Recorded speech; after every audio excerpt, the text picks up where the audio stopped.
before I get into the project itself, I want to tell you a little bit about who I am and who Kyle is as well. So myself and Kyle Vogt, you may recognize his name. He's one of the founders of Justin.tv. That's what he does these days. But at the time, 2 years ago, we were both students at MIT, and clearly we had too much free time on our hands because we kept doing all kinds of bizarre projects. One you might have seen online, it got written up a few places, was our safe cracking device that we built that cracked high-security safes. But this is entirely different. But another good question to answer when dealing with something like this is who were we not?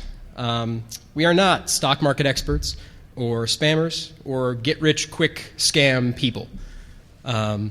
We are none of these things. So everything that I say involving the stock market or spam or anything involving that, there's really no credentials to back any of that up. So don't take any of that as fact, okay? First off, quick spoiler alert. Everything will be seen through a soda straw. Because all of this was what we were looking at the time while we were doing this project, it was a very limited set of information that we were looking at. We didn't have all the information about what botnets were operating, what spammers were sending what. We were literally just looking at the spam that was coming out and extrapolating from that. So it's all from our point of view at the time. We couldn't see the forces behind anything, and everything is guesses and hypotheticals. But you'll see that. But from that, what you're going to see, and I'll give it away right now, the moral of the story is a lot can be determined without the underlying information. It's all about how you look at the information, even the information that everyone else all has. So how it all started. October 2006, that was a time when everyone in the world was getting all of these ridiculous stock spam messages. I'm sure everyone here seen it. Yeah, everyone's seen these? Yeah, absolutely. Everyone was getting these stock spam messages. October, my friend Kyle, he saw one of these, right? It advertised GDKI, Goldmark Industries, a fantastic sounding stock. And he said the stupidest thing I had ever heard, ever. He said, there must be a way for us to make money on all these people trying to sell spam stocks. I was like, no, I think it's the exact opposite. And I said the obvious answer, which was, you're an idiot. And that, normally would have been that, except for the fact that a lot of these discussions that we had that sounded ridiculous at first, one of us would go off and actually take a look at these things and kind of do the research and would come back and find out it's not so ridiculous. So that's actually what happened, and that's why I have a whole talk here. So this is why I thought that Kyle must have been wrong, right? Profit in markets is driven by asymmetric information. If there was a perfectly liquid market and everyone knew every piece of possible information about it, there would really be nothing to trade on. No one would be selling anything for a price that other people would want to buy it at, right? Everything would be just fixed price. It's all about that I might know something that you might not, or you might know something that I don't. Everything that everyone already knows is already priced into the value of any given commodity. And in this case, my problem with it was, well, everyone gets the spam, right? What can we possibly know that everyone in the world, hundreds of millions of people, don't already see in their inbox every single morning? What is the special information that we have that other people don't? But first, we'll get back to that in a second. The real big question that a lot of people ask is, what are these people actually trying to do with all this spam? It tells you to buy a stock or something, and then I guess they do something. I mean, the plan is obvious, right? They phase 1, send stock spam. Phase 3, profit, right? They must be doing that.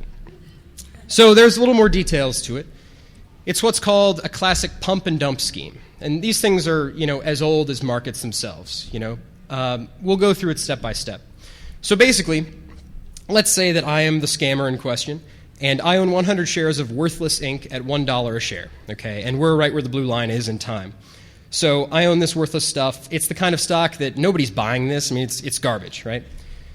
So then I go on message boards and I tell everyone, oh my God, this stock is going to go through the roof. It's going to be the greatest thing ever. You should all buy it.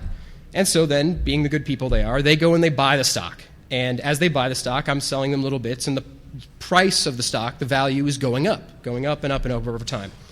The price goes up as the demand increases, and then I go and I sell all my 100 shares or whatever I have left at $2 a share. So I just hit step 3, profit, and I'm gone. I have no more exposure to that stock whatsoever. And then the next step happens, which is that surge in demand that occurred was totally artificial. There are no new buyers anymore. People that did buy in when I sold them all those shares, they now try to sell the shares back because they want to make a profit too. But there's no one to sell them to. There's no more people hearing that it's great. There's nobody to sell it to. So the price starts to drop and drop and drop and drop until eventually it ends up that they're getting rid of their shares at a price below what the shares started at, back when I bought them when nobody was interested in the company. And eventually, as you see in this diagram, and this graph is an actual stock from 2006. It was a JNNE. Over the course of one day, you see it starts at market open, it ends at market close. And you can see in the end it oscillates and ends up closing close to what it opened at, but not a lot. And when you look at these things over time, eventually they recover to the initial kind of actual market value price. But in the meantime, I just created this huge fluctuation really from nothing, just out of my own imagination and telling people that it was cool. So when you look at the graph, there's the size of my profits, there's the size of everyone else's losses. It's pretty straightforward. That's a pump and dump. All it is it's touting a stock. It's, just shouting from the rooftops that the stock is awesome and, making sure that people buy that. The concept is old, word of mouth, boiler rooms, the classic people calling up old folks in Florida, telling them about amazing investment opportunity. Forums are big. But spam really opened it up. Spam provided this huge, inexpensive way to send that information to millions and millions of people. And, So, as you saw, profits are determined by when the tout sells out their mass block of shares. The losses for the suckers are determined by how late they bought into the scam and when they try to sell out again. Obviously, in that graph, the people who bought in when it was near its peak, they're screwed. I mean, they are dropping all the way down and they're losing, probably 10%, 20%, 50% of what they bought in for. What kind of stocks are these? What does this work on? Well, they're what's called penny stocks. They're not traded on big exchanges like NASDAQ or the New York Stock Exchange. They're traded on little exchanges, which are, we use the term traded very loosely. They're barely traded. A lot of these stocks you look on a day-to-day basis and their volume is zero, practically. They're not on major exchanges. They're on things like they're called over-the-counter. They're traded on exchanges like the OTCBB, OTC Bulletin Board, and a market called Pink Sheets. They're thinly traded, like I said, near zero volume on most days, and they're high volatility. The values of these stocks, they're generally under like $5. Many are under like $1. So we're talking maybe like a 20-cent stock, right? So if that 20-cent stock goes up by 10 cents, that's a 50% gain in value, right? So it's huge. The volatility, these things just jump all over the place. Because of that, that's what makes these stocks particularly possible for you to mess with them. You could spam all day about a big New York Stock Exchange spam. I could tell you all to go buy Apple Computer tomorrow, and if the stock exchange were open tomorrow.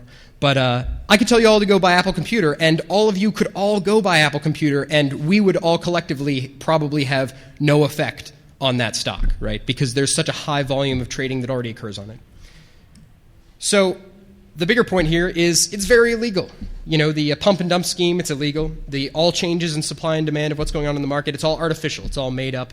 There's no actual information about the company that's changing. The SEC frowns upon this.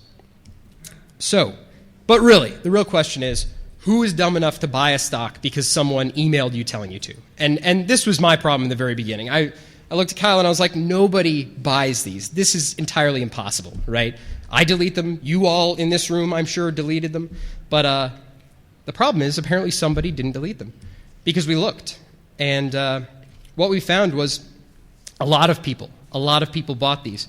GDKI, in that week that we first saw this, we looked at it, and it spiked 60% in value, and the volume was over 600,000 shares. So if you do the math, for the spammer, that was probably $250,000 profit.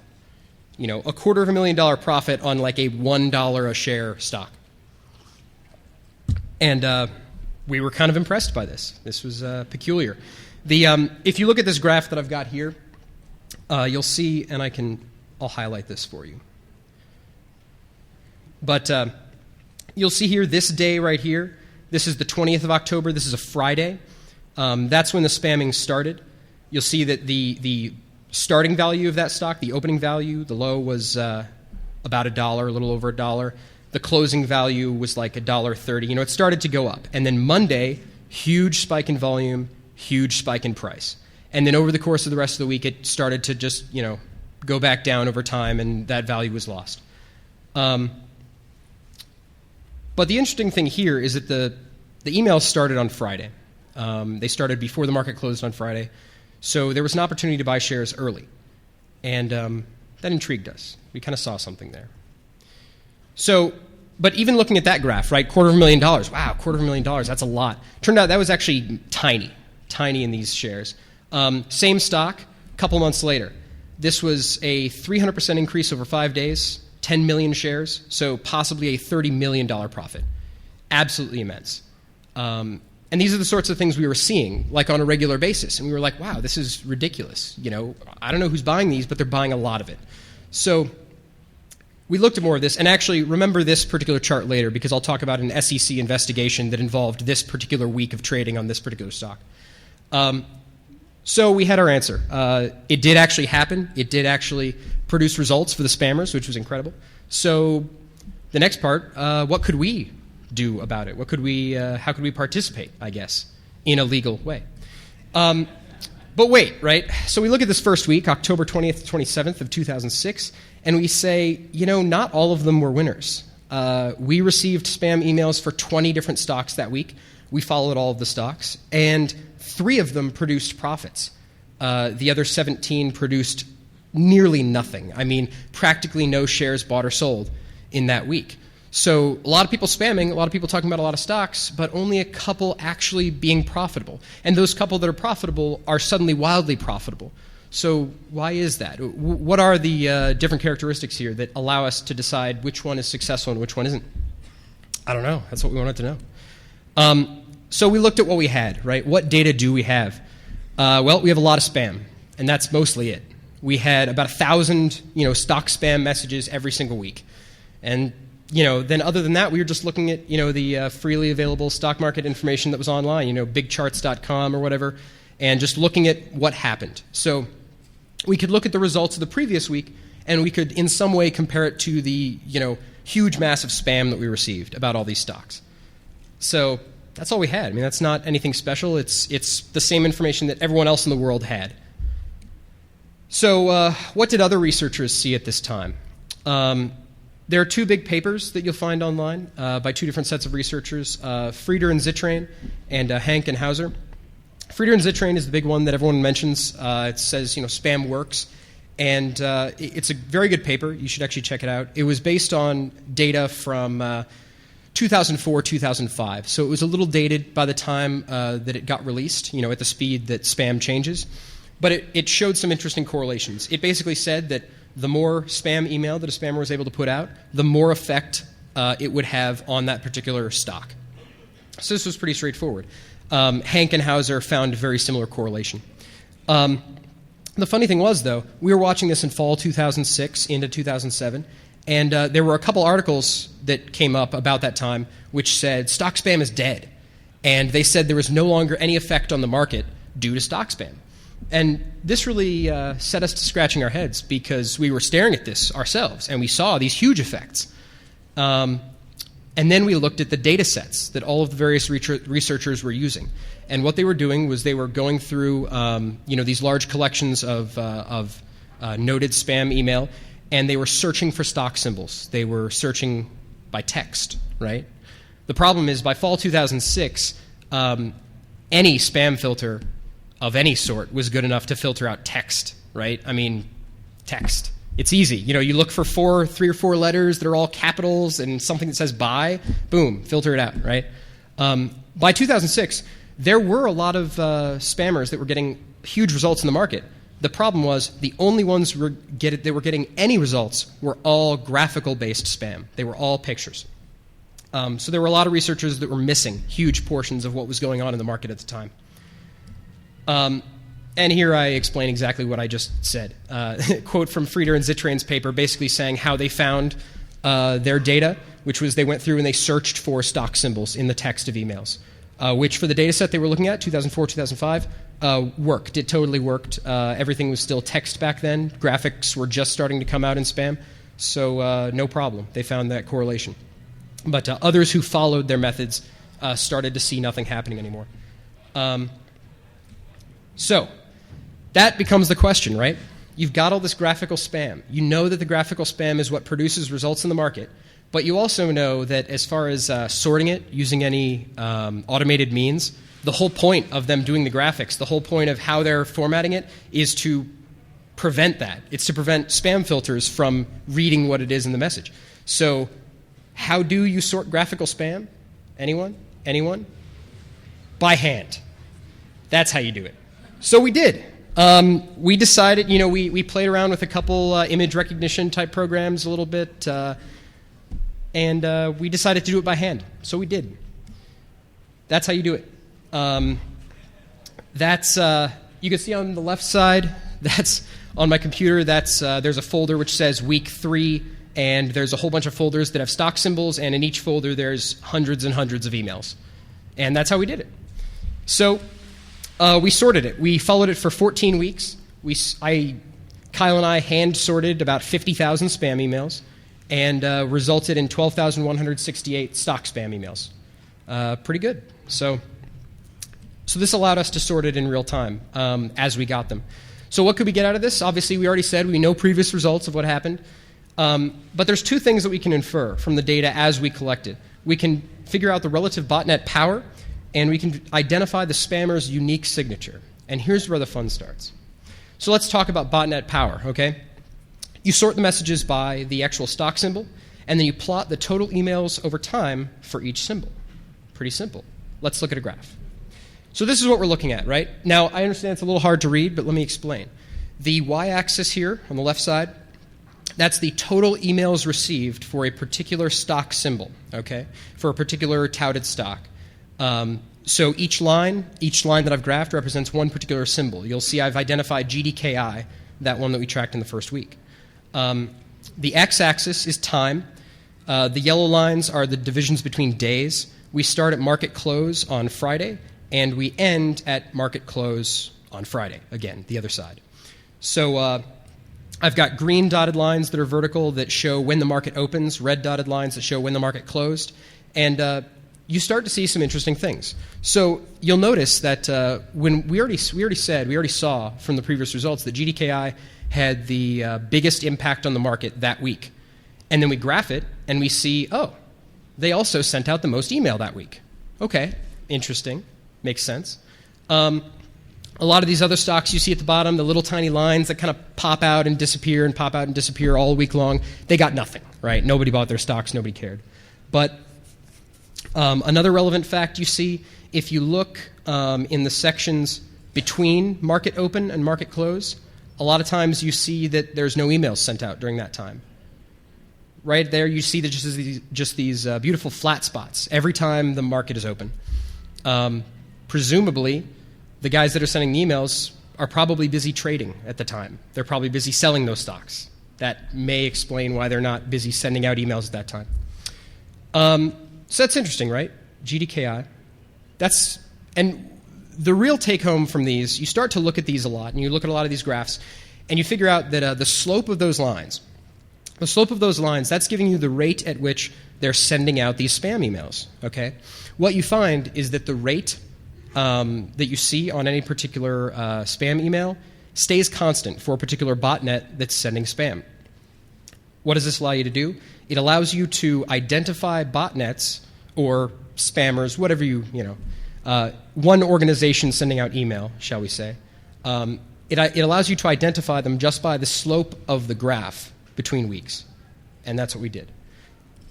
Next, let me talk again about the spammer signature.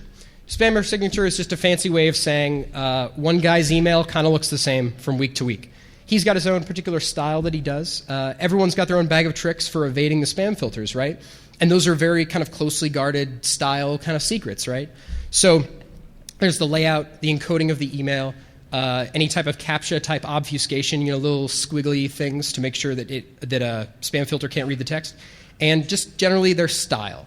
It's kind of hard to quantify, but it's really, really easy when you're looking at 50,000 spam emails all the time. It turns out you just recognize stuff really quickly. So let's play a little game, right? Here's an email from someone, and it tells me to buy this stock, SRL, okay?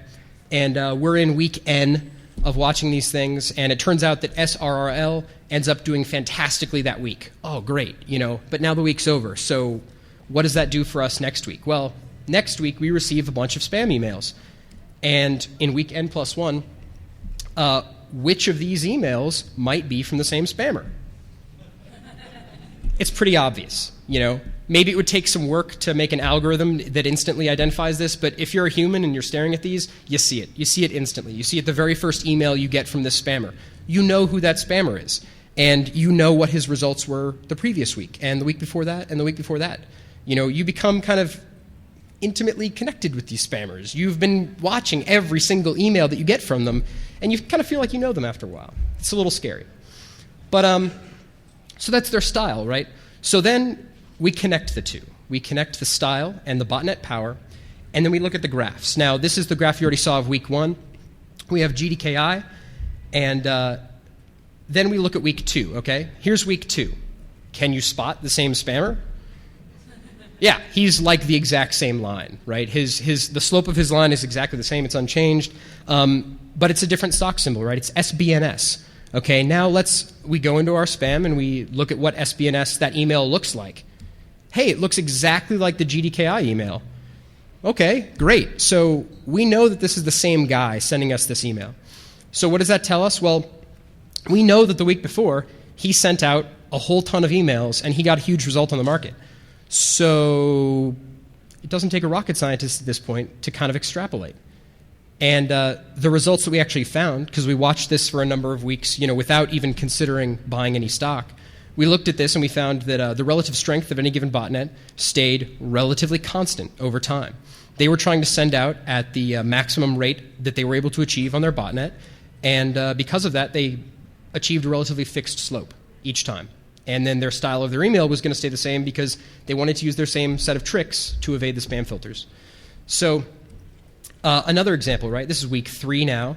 We see SRRL there. He's got the same slope. He's the same spammer. You go to this email. Oh, yeah, he's the exact same guy. Okay. But now we've got 2 other guys. 2 other stocks popped up kind of out of nowhere, week 3. And they've both got pretty good slopes. The first one kind of rises somewhat slowly, but the second one is very, very specific slope, right? It's very recognizable. It's got a very fixed value. The problem is, you look at these stocks week 3, and you look at the results on the market.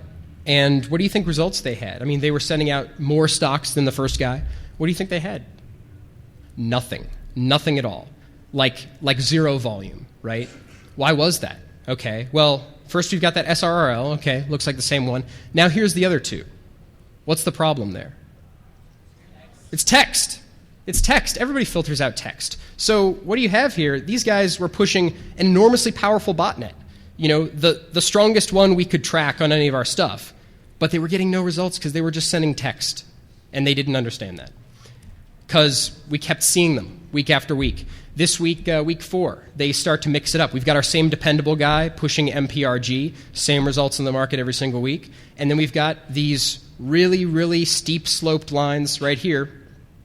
As you can see, blue, orange, pink, blue. They're all over the place. They've got a huge steep slope. They're sending tons and tons of emails really quick, as fast as they can, and they're getting no results. And, they try some different strategies, right? One week you see them, and this week you can count it up right there. They touted 5 different stocks that week. 5 different stocks, and they got nothing on all 5, right? They didn't quite understand what was going on. But the other guy, just touting one, doing dependable, simple botnet, boom, he's good. Once again, there's our same guy doing the same dependable thing. Once again, same botnet. You can see the dependable guy going on, and you can see these huge slope guys with their super powerful botnets just crushing everyone with text-based email that no one is seeing. And they got nothing, right? So these are the sorts of conclusions we were able to reach just from looking at the spam we were getting, and that's it, right? Nothing. So that's pretty much that, right? Week 5, same thing. The text-based guys are getting nothing. Week 6, the text-based guys, they go all out, right? They're done with switching stock symbols. They're done with everything else. Man, they are going to hit this one like nobody's business, and they do. You'll see the scale on my graph has changed. It's no longer up to 300. It's now up to 900. They're crushing like everyone else in the world with this spam, and this week they still got no return, just nothing. The other guy, still the same results. Now, two interesting things happened in week 6, and this is where things actually got interesting for us, because we'd been watching the 5 previous weeks. We'd been seeing these ridiculously dependable returns, and we had been able to predict them every single time, right? So we were like, oh man, let's get in this market as quick as possible. This is awesome. And then week 6 comes along, and week 6, that curve on WEXE, he sent out the same dependable amount of emails. They seemed to be the exact same thing going on, and the results in the market were like nothing. They were like nothing at all. It was very weird. And the problem is we saw how much this guy bought into it. It was about a $2 million buy-in, right? Because whenever we received these emails, we would look at the stock, and you would look at the few days before you received any emails about the stock, and you could see and you could roughly approximate how much money that spammer had put into the stock to kind of buy in before trying to sell it off. We estimated it was about $2 million. The problem is they weren't able to let go of like any of it. They let go of some of it, right? But it was at practically nothing. So we estimated they lost about $1.2 million that week. And then week 7, they disappeared. They were gone. Just gone. We got like maybe 1 or 2 emails from that botnet the whole week. And that was it. Poof, you know?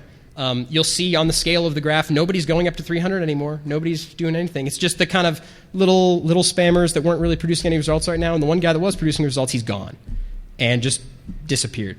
So as conflicted as we were about it, we were a little sad, actually. It was kind of weird. I'd never felt sad about a spammer not sending spam, but it turned out that was the case. Then week 7, week 8, he was gone. Week 9, he was just gone forever. I think around week 10, I saw some emails from that same botnet that was, he had moved on to pushing some sweepstakes scam or something, I guess greener pastures. But in the meantime, the text-based people that were just crushing the world with their text-based spam that nobody saw, they kept spamming like crazy, and they kept going and hyping emails week after week. But in general, here's them again pushing out 900, from our perspective, 900 emails in a week. Everyone else is below 100. They're 9 times the power of everyone else, and they're getting no results. So then the next week, I think they split it up again. They, the usual. They flip between hyping 1 stock, hyping 5 stocks. Week 12, once again, just nothing. The whole market kind of fell out of the spam business in about January 2007, and we didn't really know why from our perspective. And once again, we were a little sad. Week 13, the text-based people kind of lost their minds. They spammed 15 different stocks that week. I don't have the graph of that one because we kind of stopped graphing stuff at that point. We gave up. But, you're just talking about 15 little spikes. Boom, boom, boom, boom, boom, the whole week long, and obviously no results. I don't know what happened, but they couldn't seem to understand why they weren't producing results. But we could because we saw everything, right?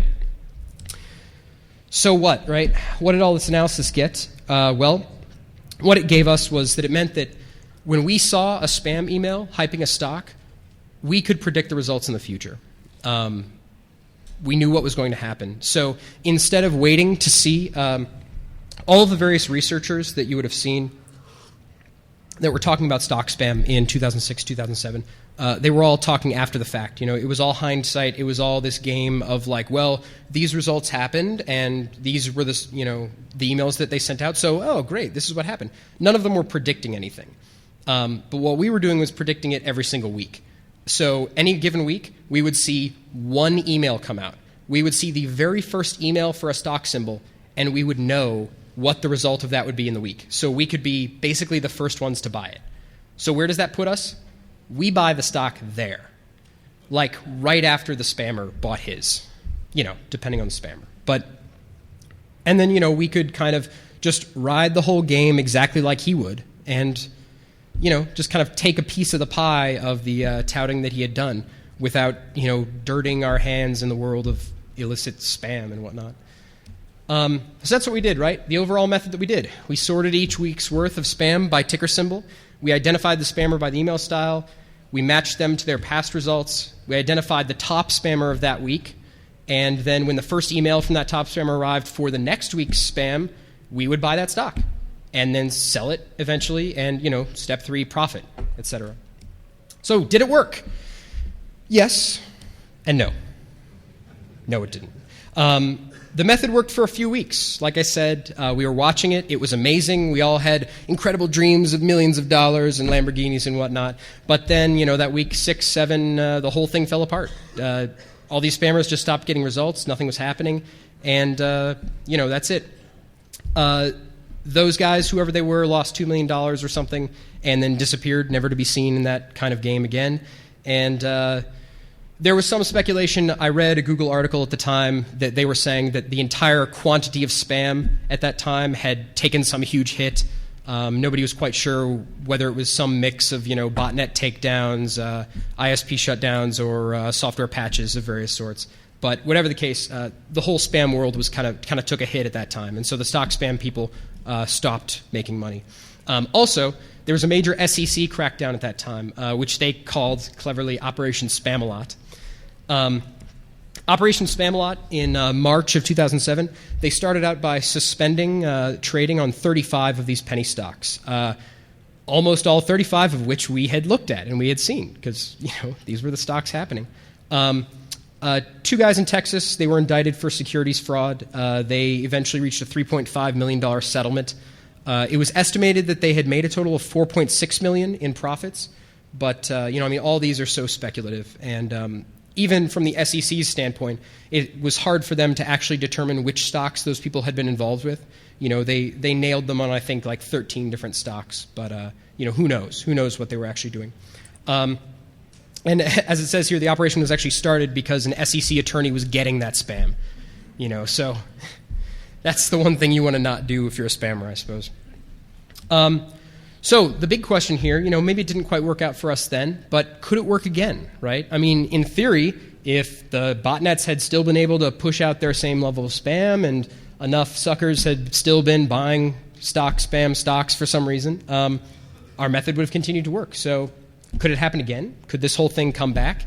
Maybe. I don't know, right? So I went ahead and I looked before this talk, back in April 2009, just a little while ago. I sorted through all my spam once again. I sorted through, maybe 1,000, 2,000, 3,000 spam emails. And I sorted them by what type of spam they were. And there was not a single stock spam. I was actually a little hurt. But we have drugs, scams, watches, diplomas, sex, books, jobs, and gambling, but no stocks. No stocks. So clearly, at least from what I can see of the spam, and really what I can, some people have asked me, well, you can't really say that there's no stock spam happening. There's no touting of these stocks. Well, yeah, that's true. But if I can't see it happening, then you all can't see it happening. And, Joe Schmo out who wants to buy these stocks, he can't see it happening. And in that case, it's not working. So, clearly, whether or not there might be a couple of these guys trying to do it, it's not working. It's gone. So, will it happen again? Maybe. I don't know. Spammers have given up on stock manipulation for now. If it starts again, our method will probably work again. Or will it? The question here now is, you all know about this. Okay, let's play this game. So you know how to do this. If you all go out and do this, if spammers start setting these again, and they now have a pool of people who understand what's going on and who will clearly buy into this, that'll produce increased liquidity, which will probably increase the spammer's initial profit. But the other problem will be the stocks they'll tank faster, right? Because all of you know that you need to get out as soon as possible. And you know that you need to get out before the spammers, and you know that you need to get out before other people like you. So you're all going to buy in and get out really, really fast. So that time frame on that little blip of what happens to the stock, it starts getting shorter and shorter and shorter until eventually there's a tiny little blip and maybe it just crashes like crazy at that point. And there's literally nobody buying it because the only suckers are you, right? There's nobody else buying the stock. So it's kind of an artificial demand created by my talk. Okay. So we start there. Maybe it'll still work. Or maybe maybe I've created a new meta strategy to act on the fact that you know, that I know, that you know about this. Okay. Maybe. Only time will tell. So now, I'm open for questions. Any questions? Sorry. Go ahead. Good question. He was asking whether we checked the other markets, European, Asian, etc. No, we didn't at the time. We didn't look at any of those. The biggest question there for us was that we considered these issues, but we didn't see that stock spam, right? And we don't read, Korean or whatever. So even if we were seeing them, we don't know what that means. But for instance, I know, I've got in my notes there was a German group that was doing this on the Frankfurt Stock Exchange in late 2007. They had actually evolved from graphical-based emails to PDF-based emails. That was their new way to get around it. And they had big success. They were also caught and prosecuted and all that good stuff. But it does evolve, and it does move to other markets. I have no doubt that the Asian markets could see this. I don't know if they've seen it yet so far. Next question right here. I was wondering when they had greatly crashed. Right. I was wondering, do you have any indication as to why it might have crashed? Were there any maybe signatures in the graphics that spam filters started picking up on, or what? Right. She's asking, do we know anything about why it crashed there in week 7? Why those guys lost a ton of money? Did the spam filters magically catch all of their graphics? I have no idea. I really wish I knew better. Like I said, the scope of what we did is fairly limited to the view that we had at the time.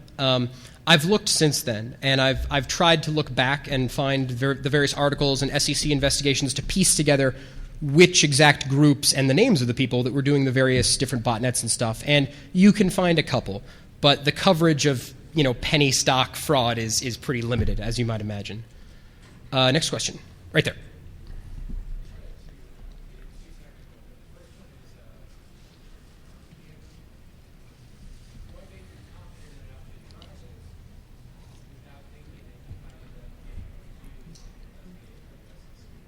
Right.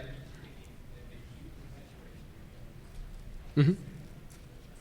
Okay, I'll answer that question real quick first.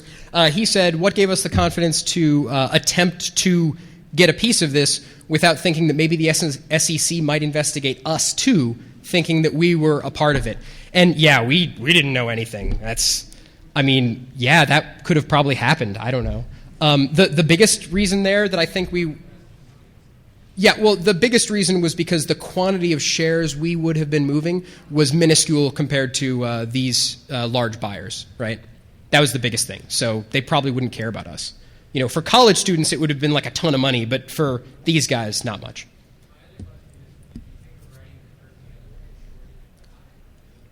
He asked, did we think of riding the curve the other way and shorting it at the high? The thing is, these are thinly traded stocks, so shorting doesn't really exist in that sense. Shorting does exist, but we can't do it, basically. Next person. You're right there. Good. That's a fantastic question. The question was, do we know why they picked particular stocks? There's a lot of possibilities, and I've read about a number of possibilities.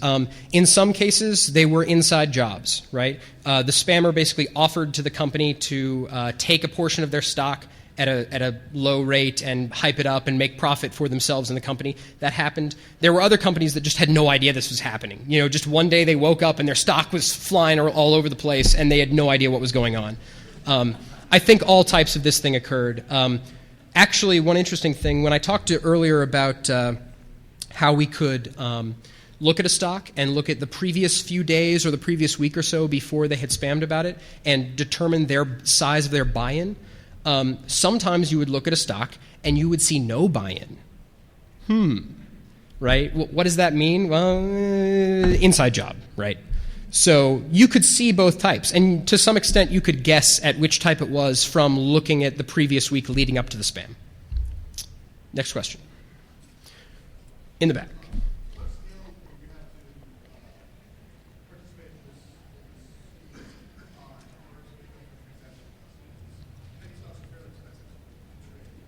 Right. He's asking about what scale would we have to trade at from our little, college student side to make up for the transaction costs of trading these shares. Because he's astutely pointing out that when you trade in these thinly traded stocks, most brokers, they're going to charge you some kind of larger fee than normal. We found it wasn't a problem. The even buying a few thousand shares, it totally made up for it. Because normally you have that problem with trading these sorts of shares, because trading these sorts of shares in a legitimate context, you would expect the changes in price to be like 5%, something like that. So you start getting close to your margin there. But in this case, we were looking at changes of 50%, or doubling our money, or tripling our money, right? In which case the 5% premium they might charge on those shares didn't matter anymore. Yes.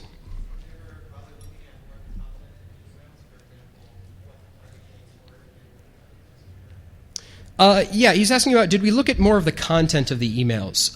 For instance, the content that these spammers were claiming. You look at these emails and they say things like target prices and target, dates, like they've got all this cool insider information. Really, we found that for the most part, we looked a little bit at it, but it was all noise to the best of our judgment. The target prices they did, they were just arbitrary. Even the example you can see right here on the screen, the right side, WEXE, that was that week where those guys... More the target dates? Yeah, the target dates didn't mean anything either. The only thing that correlated with anything was the volume that they were able to send out. Because to the targeted user group, right, you expect that their view of it is not about what the date range is. Excuse me. They just want to get into it as soon as possible, right? So everybody rushed in as soon as they decided that. We didn't see any correlation to these various things, because it's not acting on real information, right? There is no press release coming out. There's no product.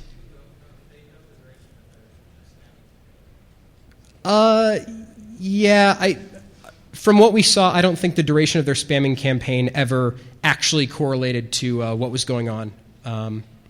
Sometimes you would see, especially earlier on in 2006, you would see the spamming campaigns kind of, the trading would last more than one day. Later on, as you approach December 2006, January 2007, the trading was all done within one day. The demand just couldn't put up with 5 days of trading. Next question, right there.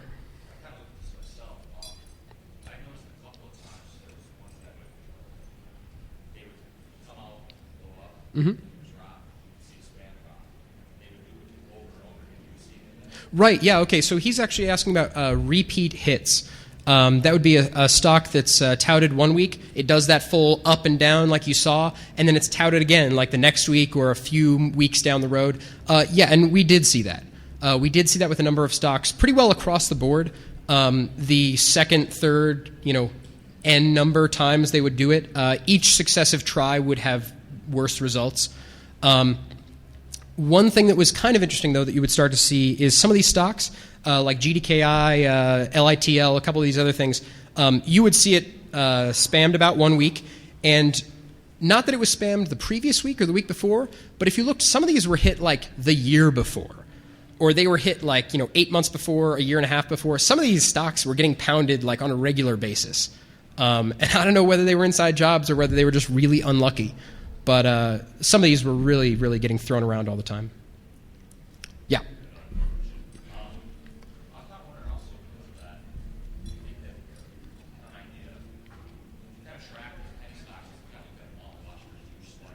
Mm-hmm. Yeah, so he's asking about basically data analysis of all of the OTC or pink sheet stocks in order to see these things without even looking at the spam. Just seeing that one is starting to spike or that there's an abnormally large volume of buy on a particular stock, and then assuming that that will become a spammed stock. And you're right, that's doable. And you can do the data mining to try to look at the whole market to find these hits. You do run into problems, though, because, like I mentioned, not all of the buy-ins from these people were successful. So you might see an enormous volume buy-in, and then you join in too, and nothing happens, right? Maybe they didn't even get any emails out that week. And we did a little bit of looking at this market, where we looked at some stocks, and we tried to... We basically did exactly that. We would look at the volumes, and we saw some where it looked like there were buy-ins, and then we never saw a single email about that stock. So it was kind of weird. There were also some of the stocks. I mean, once again, SodaStraw View. We weren't seeing all of the stocks that were touted. Some of the other websites around that were kind of tracking this thing and building little fake portfolios around them, they occasionally popped up with stock symbols that we didn't even see. I mean, we didn't even see a single email about them. So we were still our very limited view. So who knows? Yeah.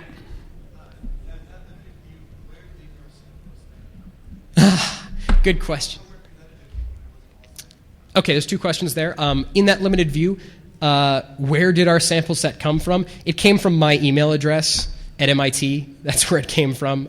Myself and Kyle's, actually.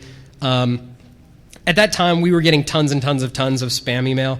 Part of the reason for that, and I'll kind of let everyone know this now, MIT has a lot of mailing lists. The place runs on mailing lists. So the spammers would get the emails of these mailing lists, and then so you would get multiple copies of emails. You'd get it through all sorts of different sources. How representative was our sample? I don't know. It's really tough for me to say. It seemed representative enough to the sense that, we saw all this happening. But like I said, there were certainly things that we were missing. Definitely. All the way in the back there.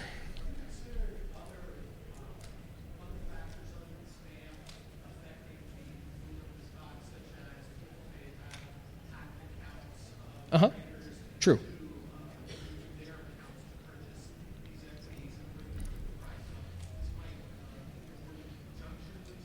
Yeah, sure. Yeah, so he's asking if we considered other factors, such as hacked accounts and things like that, buying some of these and moving up values like that. Yeah, maybe. If you look up this stuff, there are examples of those sorts of things happening. Ours was mostly focused on the spam effect specifically because that was what we saw the most of, all the time in our inbox. But the other stuff did happen. There were a number of, there was some Russian organized crime group that had a botnet that was, stealing passwords to whatever trading accounts and buying up stocks through those zombie accounts. And, all this stuff was happening. But I think the biggest effect was just from spam and normal, actual people buying it. Yes, down there. I'm sorry, can you repeat that? Of what? Gray listing. Yeah. That's actually a good question. So gray listing, right? And I assume what you mean by that is when it gets reported through to these various brokers, and it says hey, stop having people trade these stocks, right? And that happened. In fact, that happened almost every time. Every time that we went to go buy a stock, I had to call up, whatever online broker I was using and tell them over the phone to let me trade that stock because they wouldn't even let me trade it through my web interface. It would say it was locked and that was an off-limit stock that they didn't want to sell me any of.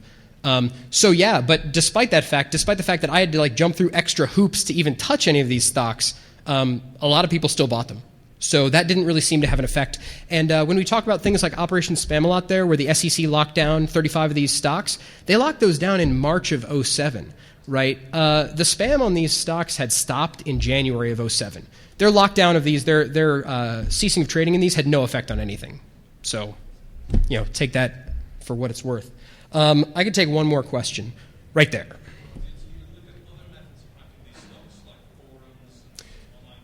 Great question. Everyone's covering every little extra thing that I wanted to cover, which is great. He asked, did we look at other methods of hyping these stocks, like forums and whatnot? And yeah, we did. We actually saw forums, people discussing these in forums as we were doing this. In fact, I got one right here. There it is. So yeah, that's actually a forum in October to December of 2006 talking about exactly the stock we were looking at, GDKI. And that's people talking about, this seems kind of too good to be true. And other people, there's one that's what is it, need a nice close today, okay. So yeah, people were talking about these. In a couple of those posts, it was clear that these people were, they were kind of pushing them themselves. So that effect was there too. But I think the massive amount of spam was the bigger driver of everything. So with that, that's all. Thank you.